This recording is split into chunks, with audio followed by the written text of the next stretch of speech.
All righty. Well, thank you all for being here. I think we're going to probably get started. So we will continue to admit people as they jump on, but thank you everybody for being here on this Wednesday afternoon. My name is Claire Spada. This is my first opportunity to share. I have a new title. I am now the Director of Workforce Development with Problem Gambling Network of Ohio. I've been here about 2 years or so, just a little bit more. I oversee a number of different things here at PGNO, including the Ohio Problem Gambling Conference. I do work with boards and providers to help ensure that they're spending problem gambling funds appropriately. I also oversee all of our trainings, as well as assist with some oversight on support for clinicians and making sure that they are able to provide services and get on the statewide referral list, all of those kinds of things. Thank you. Thank you. Scott, I'm going to let you introduce yourself. Hi, Scott Anderson, problem gambling with the Ohio Department of Mental Health and Addiction Services. I was cleaning out my office and found this. This is what I looked like when I started this job. It was like one of those presidential pictures after 5 years. Been in the role since 2011, actually. I was a clinician in the prison system prior to that, worked my way to an office downtown right before the casino legislation passed. So I'm kind of the last remaining original member of that group that started this process. Great. So Scott and I are going to be tag teaming a little bit during our information that we want to share today. And I was sharing with Jesse and Scott that my computer is kind of on the fritz today. I think we've identified it may have to do with the weather. So I'm going to actually stop sharing my video so that way I'm not just watching myself freeze while I'm talking and getting distracted. So with all that being said, as I shared before, for those folks who are coming in, this is being recorded and we will be sending out the link afterwards to be able to review it again and share it if needed. So the things that we hope to be able to share with you all before the 45 minutes is up is taking a look at some data from the Ohio Problem Gambling Helpline, as well as some of our data from the treatment allocation reports that many of you all, if your boards or providers in your area that are receiving those dollars, complete every 6 months. We'll also be looking at details on the statewide referral system, as well as talking about quality assurance calls and how to add new agencies to the referral list, as well as summarizing spending guidelines for problem gambling funding. So before we get into our problem gambling helpline data, I actually thought it would be really helpful for us to review the Ohio Gambling Survey data from 2022. I just picked out a couple of things because I think it's really interesting as we're reviewing the next couple of slides regarding data, who in our state is being recognized as being high-risk populations compared to who is actually making outreach and calling for help about those potential problems. So I thought it would just be interesting to compare. If you're like data geeks like I am, I think this is really interesting information to take a look at. So if this is new to you, I'll give a very brief understanding. So couple of things I think are important to note. So this actually comes from the Ohio Department of Mental Health and Addiction Services. This survey has been done every 5 years since the casinos have opened.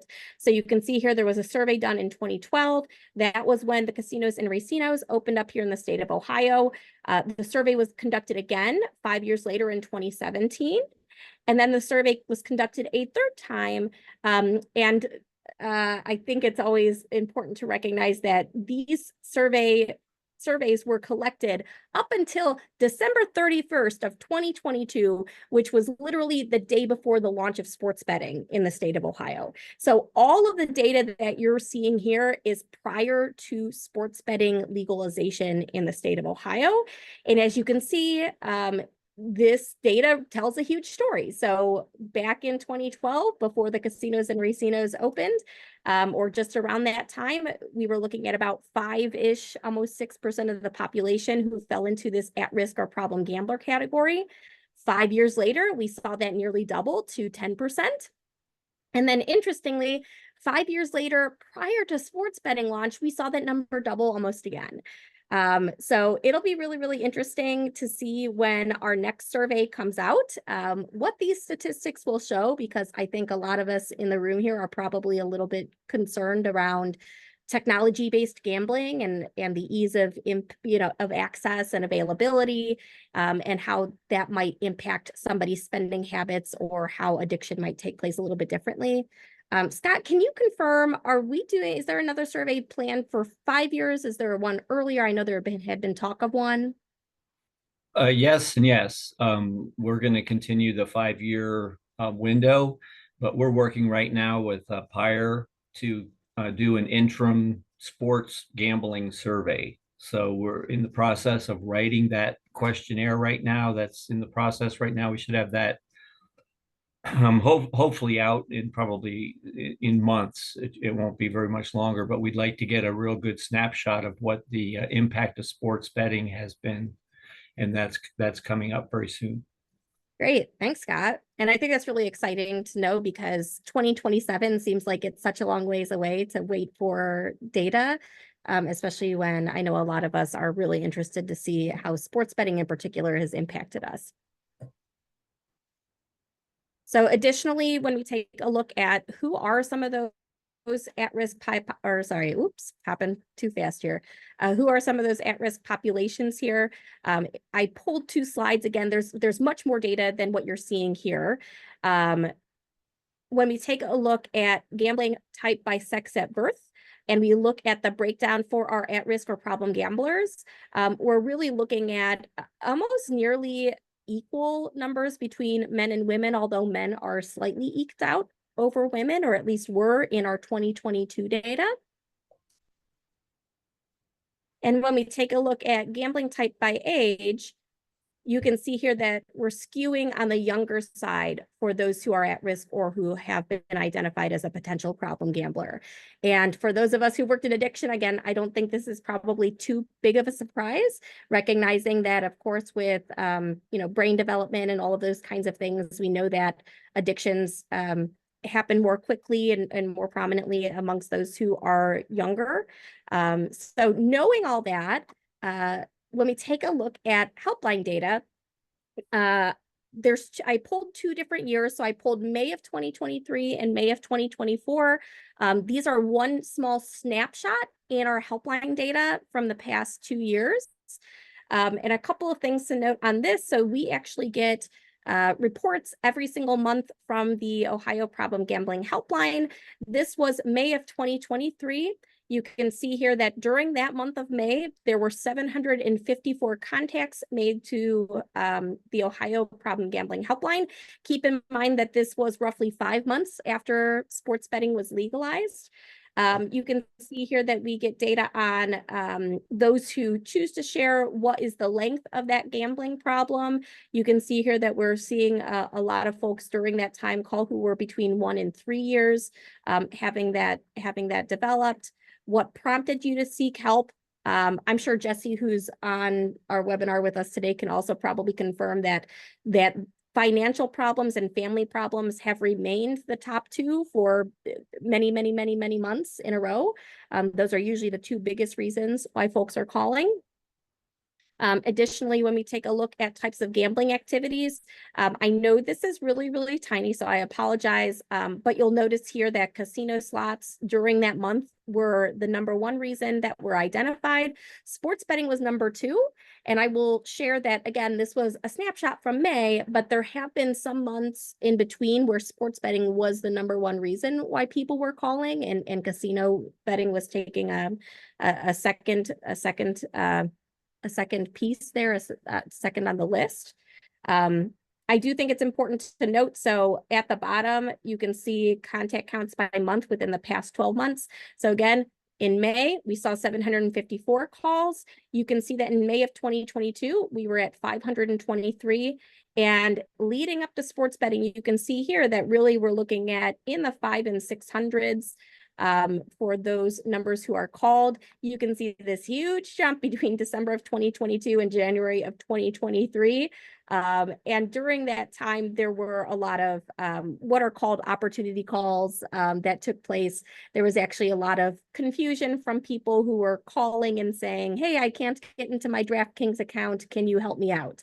So it's really, really interesting to kind of, recognize that a lot of those calls may have been from people calling for additional reasons. But as you look, we do see them taper down a little bit, but they're also still more heightened than they were in the past months prior to it being legalized. When we take a look at the May 2024 data, so just 2 months ago, we had 811 calls to the Ohio Problem Gambling Helpline. Again, you can see here that we have the highest number of folks who are calling that identified their problem was had developed between 1 and 3 years. Again, financial and family problems were identified as being number 1. And again, casino slots were still on top with sports betting at a close second. And as you can see here, if you look in between those two dates, so we looked at May 2023 up until now, we're actually reaching a much higher threshold than we had been in previous years. So, we saw a low point in June of 2023 with 675 calls, but you can see here that the majority of our calls have been in the 700s, 800s. We had some high numbers in December of 2023 as well, but we have definitely really had kind of a new baseline with helpline calls. When we take a look at statistics of those who are reaching out, so in May of 2023, you can see here that we have orange is females, male are in blue, and then green is unknown. You can see that just based on the sizes, we had more males that made calls during the month of May of 2023 than females. And you can see here that we had more calls from those who were in the 35 to 44 range, as well, who were also skewing a little bit younger, and kind of some dips in between. I think it is really interesting to note that we did have some small changes between May of 2024 and May of 2023. One of those things that you'll note is that we had a bigger discrepancy that month between male callers and female callers. So we actually have seen higher ratios of male callers than female callers reaching out for help. You can take a look here as well and see that, again, we're still spiking in that 35 to 44 range, and 25 to 34 range. One thing that you should note as you're looking at these statistics is that we actually did request a specific change for data collection. So if we compare back to what we were just looking at, you'll notice that we have 18 to 24-year-olds grouped all together. We had some conversations around whether or not this was the best data to collect because of legalization, right? So when it comes to those who are age 21 and up, that's a different type of gambling than somebody who's age 18 to 20, where it may be illegal for them to gain access to sports betting or to go to a casino or racino. So we actually asked them to split out that data for us, and that was a recent change. So that's why you'll note here that we actually do have 18 to 20 years old. So there were actually 5 callers in May of 2024. And we had 13 callers who were 21 to 24. And additionally, we had 1 caller who was actually between 1 and 17 years old. So again, things for us to kind of keep in mind as we look forward is really identifying who are those reaching out for help. Again, we note that our at-risk populations are really those who are younger, but they may not necessarily be reaching out for help until they may have had an issue for a while. At least that's what our data is kind of encouraging us to speculate. When it comes to warm transfer calls, so when somebody calls the Ohio Problem Gambling Helpline, they get in touch with a specialist at United Way of Greater Cleveland, which is where the Ohio Problem Gambling Helpline is run out of. All of those specialists are trained and trained to ask individuals that call, once they're given referral sources for their local clinicians, GA groups, support groups, family groups, whatever that it is that they're calling about, they are asked if they'd like to talk to somebody and get some additional support or talk through some issues or some concerns that they might have about the next steps. And as you can see here, our warm transfer calls have been increasing steadily year after year after year. So back in fiscal year 2021, that's when the program first started. You can see that we've more than doubled since that time, and especially this year, this is actually through May. So it's very likely that by the end of last month, I'm sure we probably hit more than 300 warm transfer calls.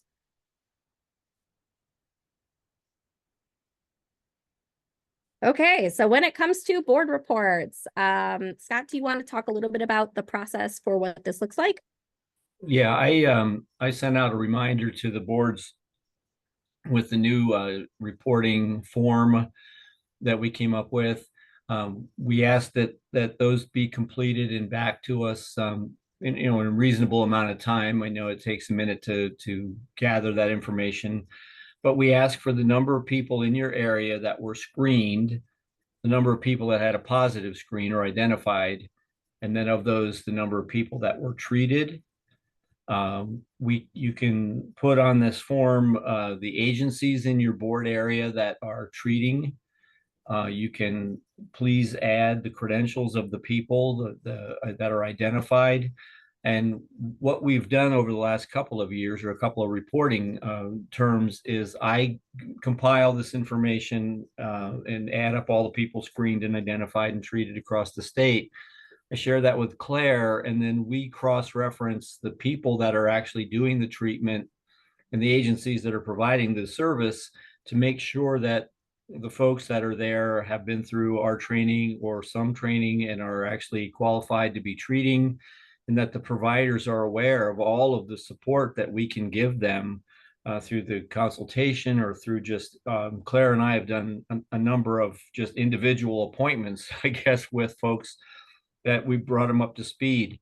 What we see on these reports, and this has been going on for 10 years, it's not a new thing, is we'll have a board area that screened 1,874 people and found 0 people that were positive for gambling, which is statistically impossible. But we will reach out to an area like that and we'll say, how are you screening? Where are you screening? Is it at intake? Is it throughout the process? Do you screen more than once? What screening tools are you using? Is it in your electronic health record? Is it part of your process? We also ask, if you're, and we've had a number of people go through our training, go back to their agency, and their agency didn't know that they were qualified to treat gambling, or the person that answered the phone didn't know that they had gambling treatment available, or it's not on their website. It's not listed as a service that they provide. So if somebody's Googling problem gambling and it's not listed anywhere in your material, or the folks in your own agency aren't aware that someone's been through the training and is qualified, those are all things that we can determine from these reports. So we appreciate that you bring that up to speed as quickly as possible. Get it to me, and Claire and I will go from there with our outreach when we determine where there's areas that we need some assistance. The prevention reporting part of that is actually in the GFMS system. There's a board report in there, and there's a allocation or an expenditure report in GFMS. So the prevention can be done very easily in the GFMS system. The treatment is still, unfortunately, on that pencil and paper form that I sent out. If you need that form, reach out to me and I'll send it out to you. And then also, all of the survey information that Claire discussed is available by board. We have board-specific data on every area. So if you're in an area of Ohio and you'd like to see what your specific numbers were, send me an email. I'll put my email in the chat, and I can send you your board-specific data, and that can help guide decisions in your process as well. So please reach out with any questions that you might have. I'll be happy to help. Great. And I will say, as Scott already shared, we do collect a lot of data specifically around treatment allocation.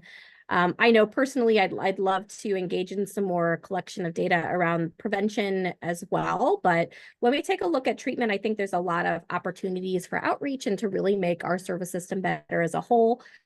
I did throw this form link in the chat, and Scott's email address is also in the chat as well. So this is the actual form that is completed. So if you work for a provider, you may or may not have seen this form, depending on who completes it within your own agency. But just so everybody knows, really what we're talking about, we do collect data on all kinds of things around screenings. We're asking about clinicians. We're asking about where board funding is being spent, as well as outline what are the credentials that somebody needs in order to ethically be able to treat gambling disorder in the state of Ohio. So all of this data is in there, or sorry, not all the data, but all of the information is in there that we're being collected. So for those of you who are, turning yours in here shortly, if you have any questions while you're filling it out, feel free to reach out to Scott or myself so we can assist you if you do have any specific questions. One of the things that's come from collecting these treatment allocation reports is actually identifying some specific goals that we have really here in the state of Ohio. There are 4 goals that we're really are in the forefront of our mind when we're collecting this data. First and foremost, our goal is to make sure that every single board area actually completes a mid-year and end-of-year treatment allocation report. Part of that is because it is really important for us to collect data, because if we don't have data, we don't know what kind of issues or gaps there might be to be able to address things better. Additionally, one of our goals is to have at least one clinician qualified in treating gambling disorder with a completed referral agreement. I will talk here in a couple of slides about what a referral agreement is and what that does. Our third goal is to have every single board area actively screened for gambling disorder using a gambling-specific screening tool, as well as making sure that every single board area is spending their problem gambling treatment funds on gambling treatment and recovery support for their communities. And what I will say is, while these seem like very basic goals, what you'll see momentarily is that unfortunately, we do have some gaps here in the state of Ohio for these types of things that we really strive for. All of these things are really being used to support this overall goal, which is that we want every single Ohioan to have access to a local provider that is qualified in treating gambling disorder at low or no cost. Really, really important. I think all of us can agree that we want people who are looking for help to be able to receive it. And especially with how lucky we are here in the state of Ohio to have gambling treatment and prevention funds that should be able to pay for a number of different things. This really should be something that really decreases those barriers. People who are looking for help should not have to travel far, and they should be able to get it at a very, very minimal cost. And I'd like to just quickly add, every single board area gets money. The money is dispersed quarterly to every single board area in Ohio. There are little or no restrictions on how that money can be spent. It can be spent on workforce development. It can be spent on getting clinicians trained, up and running, conferences, other webinars that are available out there with all of this information.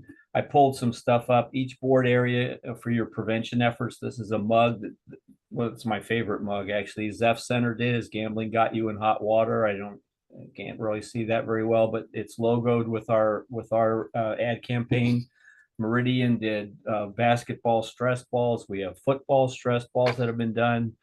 You could do water bottles, you could do fans, you could do billboards, you can do bus wraps, you can do movie pre-roll. The funds are out there, and please, please, please use them. If you have questions or need support, we can brand these things specific to your organization through Orgo, our branding, our awareness campaign provider. There's support, there's money, there's a lot of really cool people to work with. We have a really, really wide range of specific supports that are available to everyone here. So please take advantage of everything you can.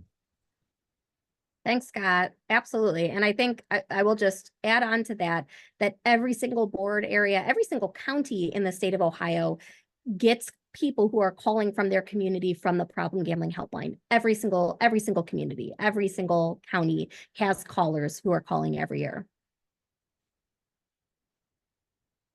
So some of this data is going to be a little limited because we only have data that's collected through mid-year of fiscal year 24. And what I will share is the new form that you all have seen was also switched over in 2024. So some of our data here is going to be a little mixed. Just because some of that data was not collected in the same report year after year, but we'll share with you what we have. So this was in fiscal year 23, our goal number 1, completion of mid-year and end-of-year gambling treatment allocation reports. You can see here that our mid-year reports, we had about 52% of the board areas who had actually completed a report.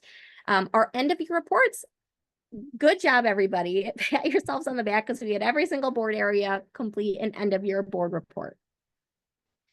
In fiscal year 24, I'm happy to share that we've had more mid-year board reports collected, so we bumped that up to 76%. And we're hoping again for another 100% of those who have actually completed end-of-year reports. For fiscal year 23, our goal number 2, have 1 or more clinician identified to treat gambling disorder. So this is looking at specifically board areas. So you can see here that in boards back in fiscal year 23, only 40% of board areas actually had 1 or more qualified clinician to treat gambling disorder, which means that 60% of board areas did not have a qualified clinician. Luckily, you'll see here in a moment that things are changing slowly. What I will share before I share the data from 2024 is a map that will help you understand where the 2024 data specifically has come from. So this map here is one that is a new creation. It's really been probably pretty steadily in use and updated within, I would say, the past 6 to 9 months. You can see here that it is branded Ohio Gambling Telehealth Network. And this map really shows the number of treatment agencies and their availability by county.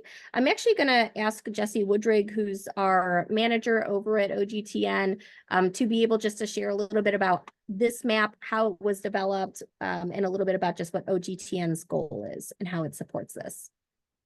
Well, thank you, Claire. As Claire said, my name is Jesse Woodrig, and I'm the OGTN manager.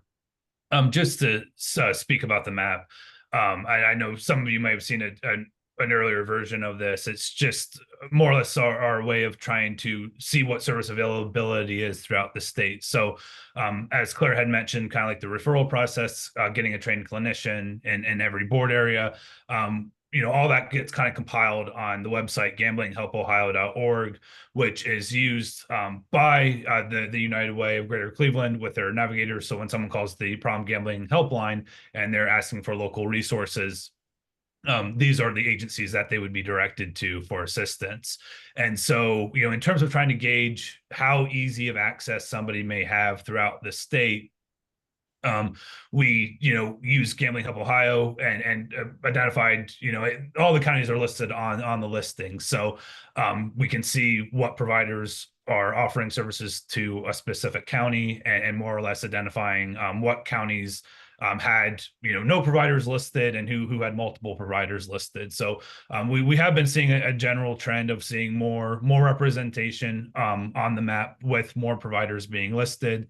So that this past year, we've seen counties move from yellow to from red to yellow. We've seen actually Cuyahoga County had always kind of been the leader in terms of number of providers. Summit County recently joined them as a green county. So the colors kind of correspond to a range of number of provider locations that are located in that area. Obviously the counties that we'd be concerned ones are the ones that have no local options for providers. So those are the counties in red. And so, obviously, as Claire stated, our goal is to see those counties, migrate or move to, a different shade, at least yellow. I know for rural counties, there might be a limited number of providers. But yeah, if we could see more counties go to blue for the counties with multiple providers, that might be able to go green, seeing as much representation and much access as possible. And so with these varied levels of access for, gambling qualified counselors, was a motivation for the Ohio Gambling Telehealth Network. So, the network can provide support to all Ohioans, without cost to that person for counseling services if they're interested. So like I said, our primary goal is to see that local development of counselors to provide those services locally. But in the meantime, that we have OGTN as an option if wanted and desired, so they can have access to gambling qualified clinicians when needed. Thanks, Jesse. And just to clarify, because I know I've had some questions, this map is based on physical locations that have been listed with the Ohio Problem Gambling Helpline, correct?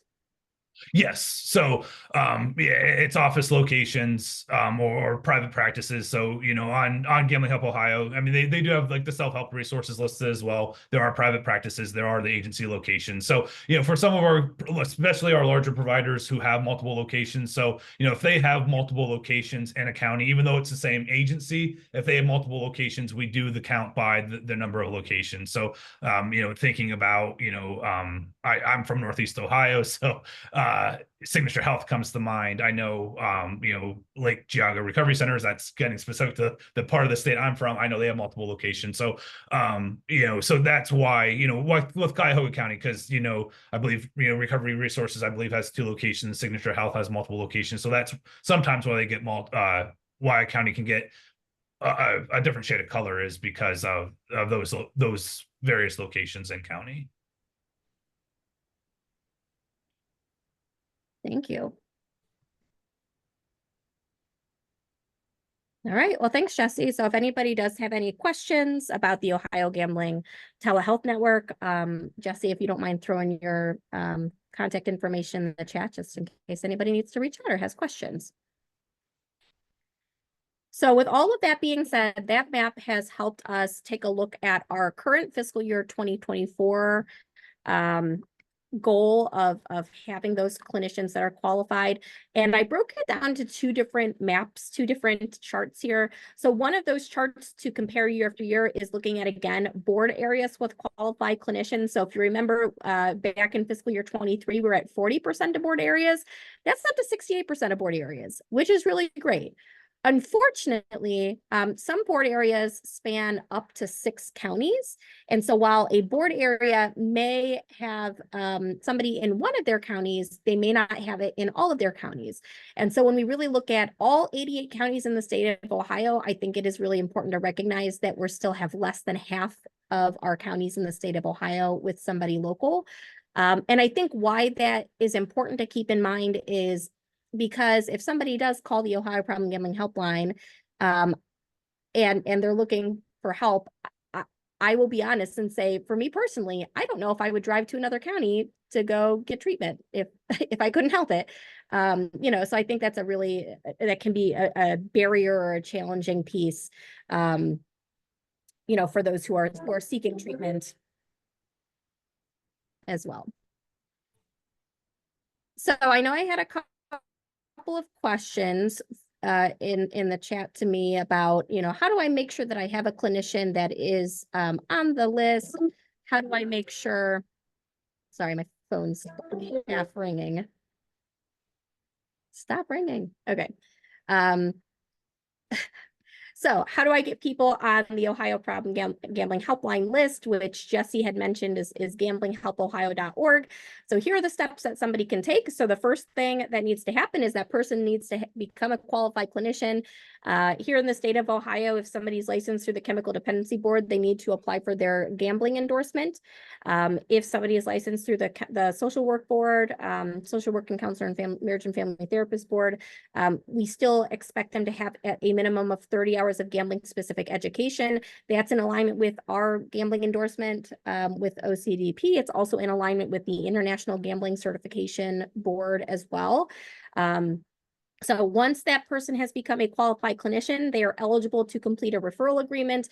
It's a very, very simple form through us. And basically what we will do at that time is just confirm that they have the educational hours that they need, as well as confirm that they have the appropriate licensure. Once that is confirmed, that information will get passed on to United Way of Greater Cleveland, who does an intake. They have an intake process to be able to get on their list. And at that point, that's when they're really collecting details on specific services that are offered. Is it individual counseling? Is it group counseling? Is it telehealth? Is it, is there, what physical locations is it being provided at? Are there fees that are involved? How would somebody go through an intake process? Who's the contact person? All of those details are collected through United Way of Greater Cleveland to make sure that they can fill out as much of their information as possible when people are calling for help. Once that information is confirmed, then that agency will be listed on Gambling Help Ohio. That is the database for all problem gambling helpline specialists when somebody calls. It is also linked to all of our statewide campaigns. So whether somebody's looking at Pause Before You Play, or they're looking at Change the Game Ohio or Timeout Ohio, they're able to then use this website to basically search for local services near them. I've sort of opened up a couple of these so you can see what kind of data is in here to share and take a look at. I will say, and Scott can confirm this, that this website is going to get a facelift sometime very, very, very soon. Yeah, in the next probably within weeks, it'll be up and running. One of the problems that we've run into here, if you see on the right-hand side there, you had to put in your zip code, then you had to put in your city, then you had to put in this other stuff, and then what service you were looking for. It got really convoluted, and we've been complaining about it for a while. If somebody's in crisis, they need to click on something and get help. They don't need to go through 4 and 5 and 6 steps.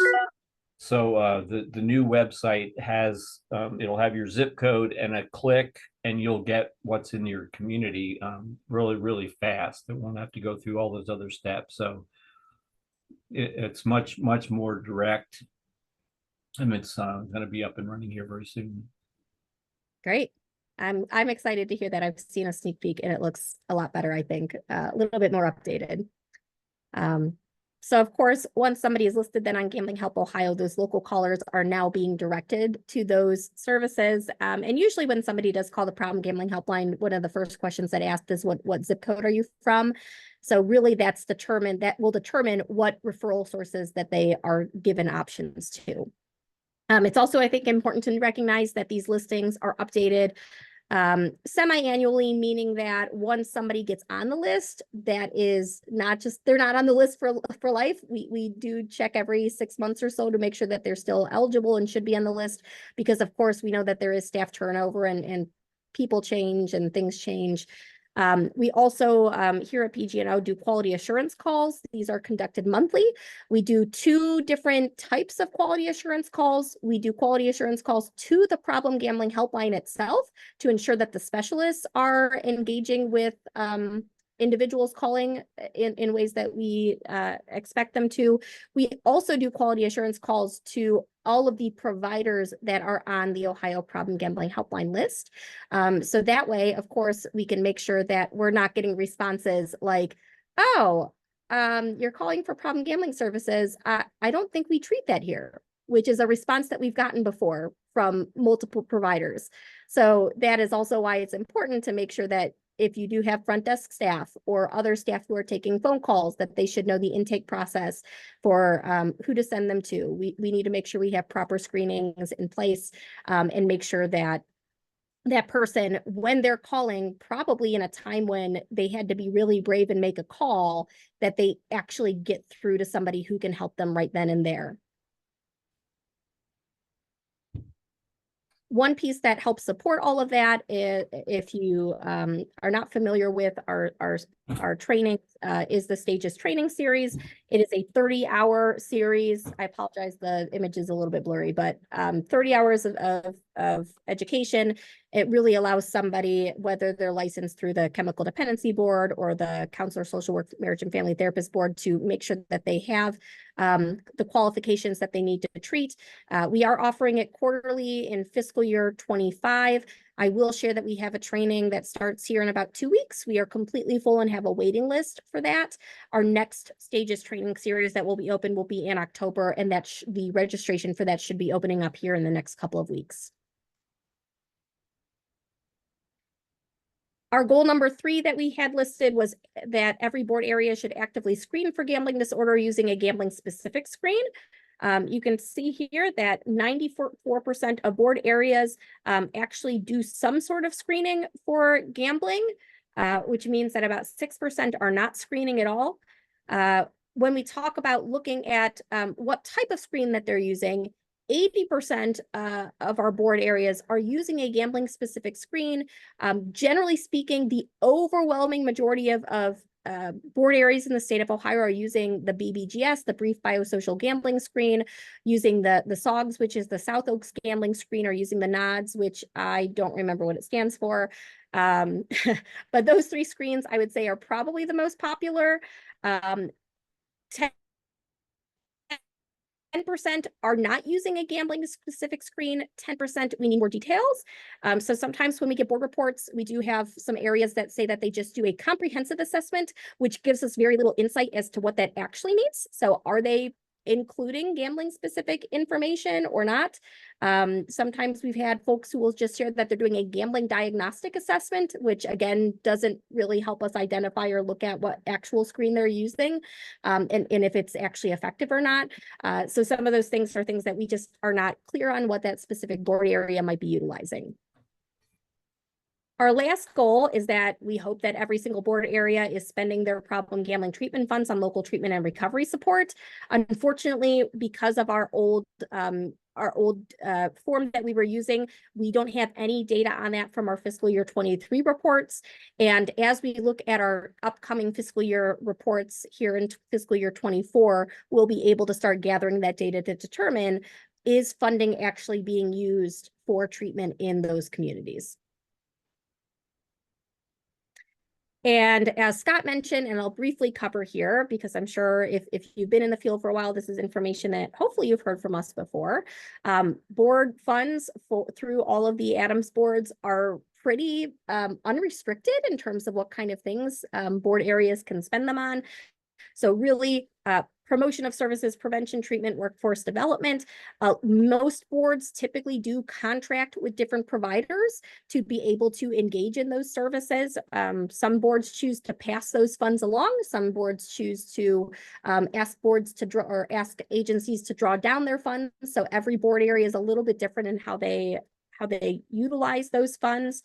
When it comes to prevention funds specifically, as Scott said, you can spend it on all kinds of physical materials if those are things that are really important to you, promotional materials, marketing items, those kinds of things. Additionally, you can spend it on things like curricula. You can spend it on, if you really want to do environmental scans in your community and you want to be able to use some of that funds to pay for staff time, or be able to bring handouts with you, or to be able to pay for a system to collect that data. If you're like, I've never used SurveyMonkey before and we want to pay for a SurveyMonkey account or whatever it happens to be. Tabling events, you need a tablecloth. If you want to do, I know the Southwest Gambling Coalition just did a couple of CEU events, so you could use it for spending it on Zoom, or spending it on speakers, or spending it on whatever you want, any of those kinds of things. Additionally, looking at things like potentially spending it on consulting for logic models or strategic prevention framework guidance, looking at workforce development and training for prevention staff, including those travel-related costs, as well as potentially being able to have individual organizational gambling-specific memberships. All kinds of different things. And I will say that Scott and I are always happy to help brainstorm if you need additional thoughts. When you look at the treatment side, really, I don't know if I can speak for Scott, but I'll say it. I think it's the goal is for treatment funds to be able to spend on treatment. So in theory, every single individual looking for gambling help in the state of Ohio should be able to get it at no cost. Those treatment funds, we want them to be used. So there should never be a person who comes to an agency who has out-of-pocket cost to pay for those gambling services. I know that a lot of places will look at insurance first and then use treatment funds to cover the rest. We really want to make sure that there are as few barriers as possible for those individuals. And as you can see, it can be used for anything, literally screening costs, assessment, treatment, aftercare. In addition to that, treatment for loved ones. If you have pure recovery support in your community and you want to start engaging in somebody who maybe has some gambling lived experience and utilize them in some of your treatment plans and look at how they're set up within your agencies. Workforce development and training for clinical staff, including those travel-related costs, credentialing fees. If you have somebody in your community who wants to get their gambling endorsement, those funds can be used to pay for it. Or if they even want to get their international gambling certification, as well as, of course, memberships. Scott, do you want to say anything else about funds? Because I think I have one more slide and an exciting thing to share that's all related to this, but I think I would like you to share what you have to say about funds.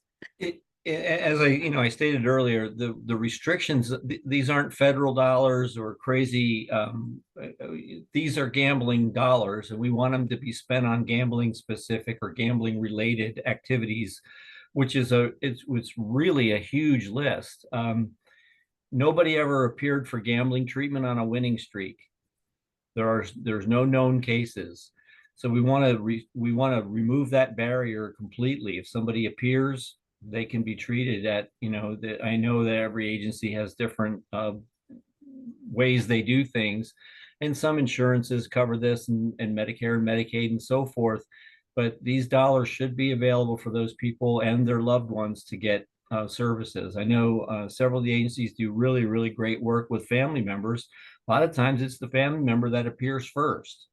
It's the family member that reaches out before the person that's experiencing the harm. So we want to make sure that these things are available, and we have lots of people in the state doing really great work. If you have questions, we can link you with a Meridian or a Zeph Center, that are doing fantastic work in these communities, and we can help use them to help guide your process. So we have a lot of really good examples of people doing fantastic things. Claire and I are always available, always willing to help and do whatever we can to support you. And if you have any questions or you have a great idea and you want to make sure that it's okay, just run it by us and we'll be happy to help. Thanks, Scott. And I will say, I know that we just started our new fiscal year. So if you are a board area or a provider that's like, I really want to make sure we're using our funds to our best ability, we're looking at budgeting and setting aside, money for that. We're always happy to help take a look at budgets and give thoughts and ideas. I will say, before I go on to my final slide here, I was talking with another local agency, and they've been using their treatment funds to buy sobriety coins for their clients who are going through. They're buying GA books. So, I mean, really, there are a lot of ways that you can really look at supporting those local clinicians or local prevention activities or efforts. If you are budgeting for next year, really, really exciting news that we would like to share, if you have not heard this already, is that next year, the National Problem Gambling Conference will be in the very wonderful Columbus, Ohio. So if you're budgeting and you're like, we usually budget for the Ohio Problem Gambling Conference, that will still be taking place. We're looking at dates in March. We're doing some finalization of dates just to confirm. But you may have some staff that you say, I really want to send them to the national conference. I will tell you, Ohio usually has really, really good representation at every single national conference. So we actually have the national conference coming up next week in San Diego.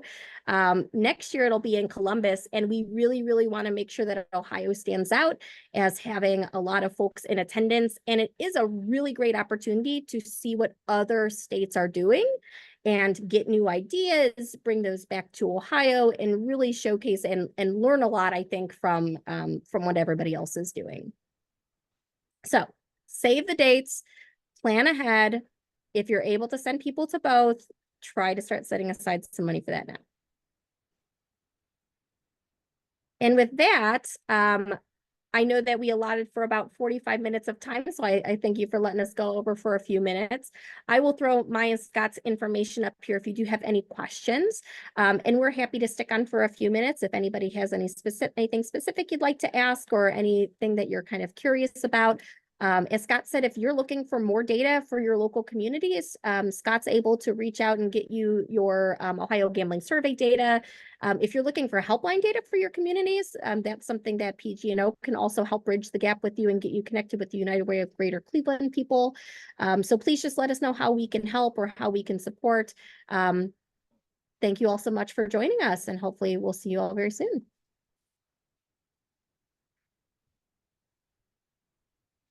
Thank you, Cindy. I got a very nice card from you in the mail when I got to work yesterday. Appreciate that. You're welcome. You're welcome. Thanks for all the information. Thank you, Claire and Scott. Thanks so much. Of course. Saw a lot of familiar names, but I saw a lot of names I haven't seen before, and I love to see that. I love to see new people and new names and new communities getting involved. So that was really good to see. Yeah, definitely. And I think we had about 40 people registered, so there were a couple of folks who didn't make it, but Scott, I'll send this recording to you. Actually, I may stop recording it now. So I'll send this recording to you, but I'll also send it out to everybody else. Sounds good.